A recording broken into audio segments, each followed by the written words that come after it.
Je méditais les heures de la Passion lorsque Jésus, tout heureux, me dit « Ma fille, si seulement tu savais la grande joie que je ressens en te voyant réactualiser encore et encore les heures de ma Passion, tu en serais inondée de joie.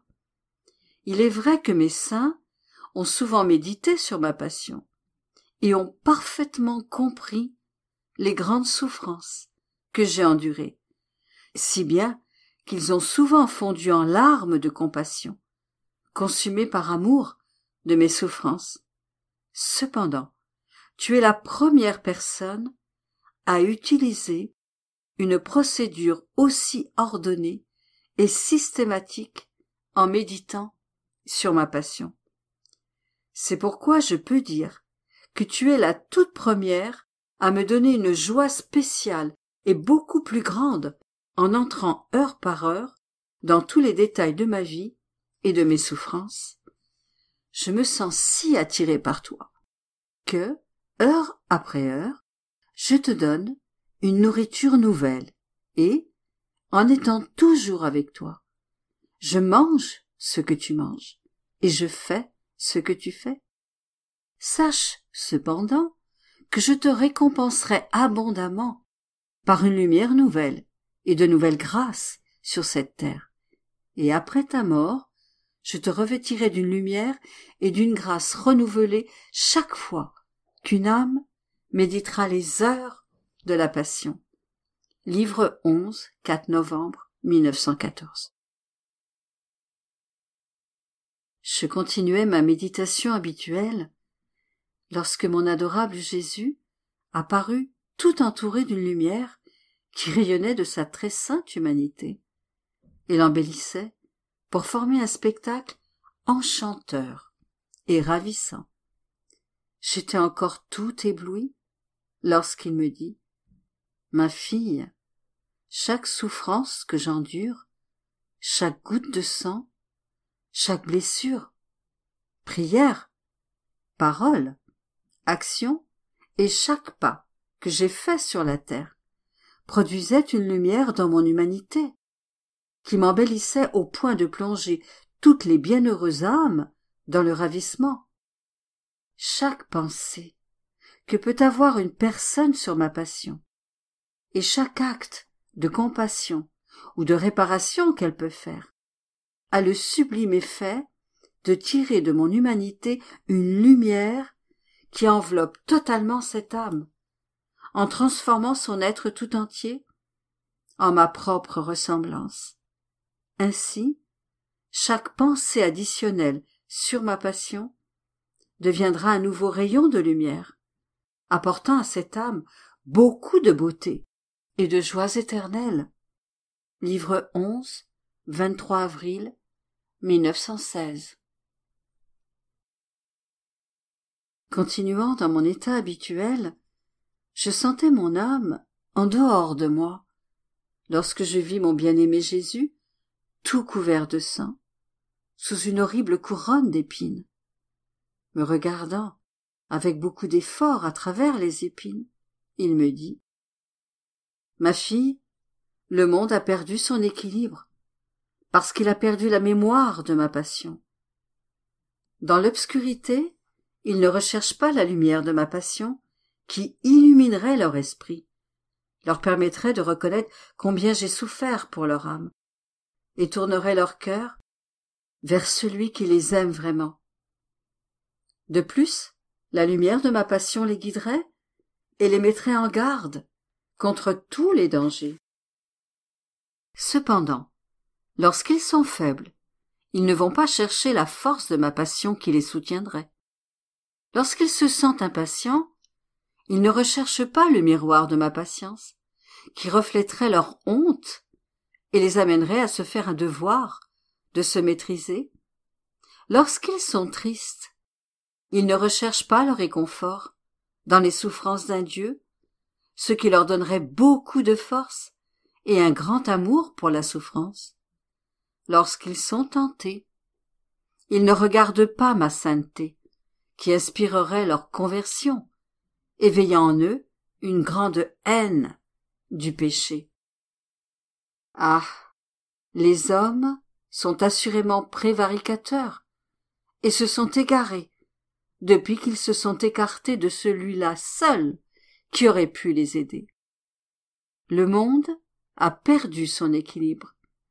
Il se comporte comme un enfant qui ne veut plus reconnaître sa mère, ou comme un disciple qui, reniant son maître, ne veut plus écouter ses enseignements, ni entendre ses leçons. Que va-t-il arriver à cet enfant et à ce disciple? Ils sauront leur propre souffrance, ainsi que la terreur et la souffrance de la société. Voilà ce qu'est devenu l'homme. Terreur et souffrance, mais une souffrance sans pitié. Ah, l'homme devient plus mauvais chaque jour qui passe, et je verse sur lui des larmes de sang. Livre 11, 2 février 1917. Me trouvant dans mon état habituel, en union totale avec mon doux Jésus, je commençai à me déverser tout entière sur les créatures, afin de pouvoir donner Jésus tout entier à chacune d'elles. C'est alors que mon bien-aimé Jésus me dit: « Ma fille, chaque fois qu'une âme se fondra en moi, elle sera capable de diriger le flot de la vie divine vers toutes les créatures.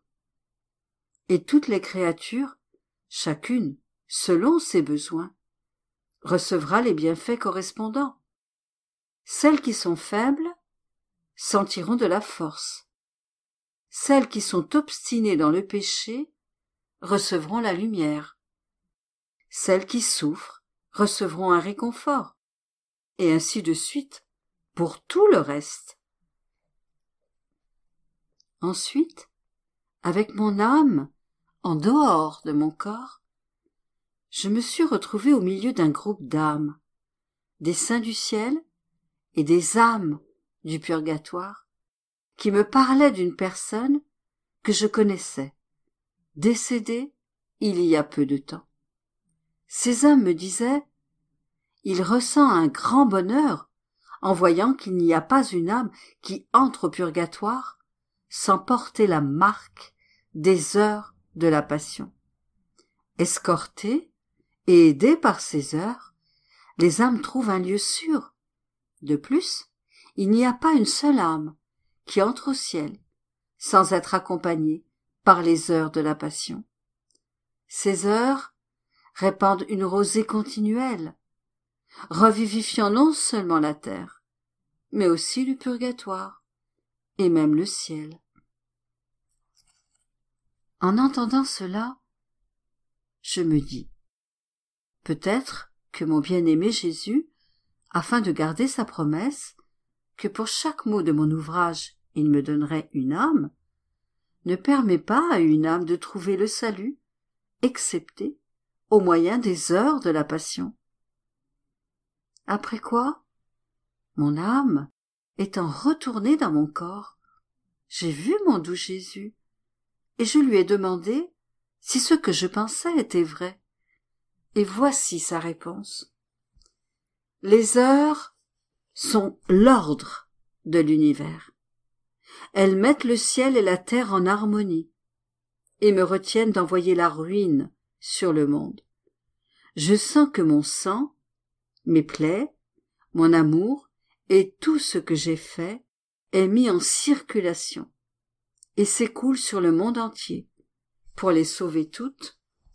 Sois assuré que dès qu'une âme commence à méditer sur ces heures de la passion, je sens revivre mon sang et mes plaies et s'intensifier mon désir de sauver le monde. De plus, je sens que ma vie elle-même est réactualisée. Aussi, comment les créatures peuvent-elles obtenir un bien quelconque si ce n'est au moyen de ces heures? Pourquoi en douter? Cette chose n'est pas la tienne, mais la mienne. Tu n'as été qu'un faible instrument, tenu serré entre mes mains. Livre 12, 16 mai 1917. Je continuais à méditer sur les heures de la Passion lorsque mon bien-aimé Jésus me dit « Ma fille, le monde est engagé dans un acte continu de renouvellement de ma passion. Et puisque ma grande immensité emplit chaque être, en dedans comme en dehors, je suis constamment en contact avec mes créatures, recevant d'elles les clous, les épines, le fouet, le mépris, les crachats et tout ce que j'ai souffert durant ma passion, avec une souffrance supplémentaire, ajoutée chaque jour. Cependant, lorsque des âmes fidèles méditent sur les heures de la passion, je sens que les clous sont enlevés, les épines brisées, les plaies adoucies et les crachats lavés. Je me sens payé de retour, en bonté, pour le mal que les pécheurs me font, et ressentant un contact apaisant entre moi et ces bons enfants, je m'appuie de plus en plus sur eux. Plus tard, Jésus est revenu me parler des heures de la Passion, en disant « Ma fille, sache qu'en méditant sur ces heures, une âme prend mes pensées et les fait siennes, et elle prend également mes fibres les plus intimes pour les faire siennes. C'est comme si elle était suspendue entre ciel et terre, participant à ma propre mission. En méditant sur ma passion, elle devient corédemptrice, répétant avec moi « Ecce ego, mitemi, me voici, envoie-moi. » Faisons réparation pour tous, soyons responsables pour tous, et intercédons pour tous. Livre 11, 6 novembre 1914.